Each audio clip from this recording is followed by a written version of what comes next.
কুমিল্লার চরপেশনের দক্ষিণাইছায় জমি জমা নিয়ে দুই গ্রুপের সংঘর্ষে ১৩ জন আহত হয়েছে। বৃহস্পতিবার বিকেলে দক্ষিণাইছা থানার চরমানিকা ইউনিয়নের ৬ নং ওয়ার্ডে এ ঘটনা ঘটে। আহতদেরকে চরপেশন উপজেলা স্বাস্থ্য কমপ্লেক্সে ভর্তি করানো হয়েছে।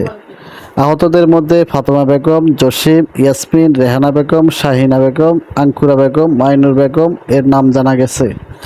চরমানিকা ইউনিয়নের ৬ নং ওয়ার্ডের নুরনবী মাতব্বর অভিযোগ করেন, একই এলাকার বাসিন্দা মুনাফ মাঝি দীর্ঘদিন যাবৎ জোরপূর্বক আমাদের জমি দখলের চেষ্টা করে আসছেন। হঠাৎ বৃহস্পতিবার বিকেলে মুনাফ মাঝি ও তার দলবল নিয়ে ফের জমি দখলের চেষ্টা করেন। এই সময় আমাদের পরিবারের সদস্যরা বাধা দিলে মুনাফ মাঝি ও তার দলবল আমাদের পরিবারের ৬ নারী সহ ৭ জনকে পিটিয়ে আহত করেন। আমি প্রশাসনের কাছে এর সঠিক বিচার দাবি জানাচ্ছি। আহত ফাতেমা বেগম অভিযোগ করেন, বৃহস্পতিবার বিকেলে মুনাফ মাঝি ১০-১২ জনকে সাথে নিয়ে আমাদের জমিতে জোরপূর্বক ঘর নির্মাণ করা সহ দখল করতে আসেন। এই সময় আমরা তাদের বাধা দিলে তারা ক্ষিপ্ত হয়ে আমাদেরকে এলোপাতাড়ি পিটিয়ে আমাদের ৭ জনকে আহত করেন। খবর পেয়ে পুলিশ ঘটনাস্থলে এসে পরিস্থিতি নিয়ন্ত্রণে নেন।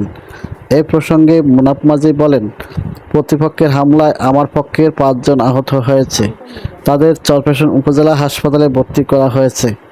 দক্ষিণাইছা থানার সেকেন্ড অফিসার আব্দুল খালেক জানান, এই ঘটনায় মুনাফ মাঝির পক্ষ থেকে থানায় একটি মামলা হয়েছে।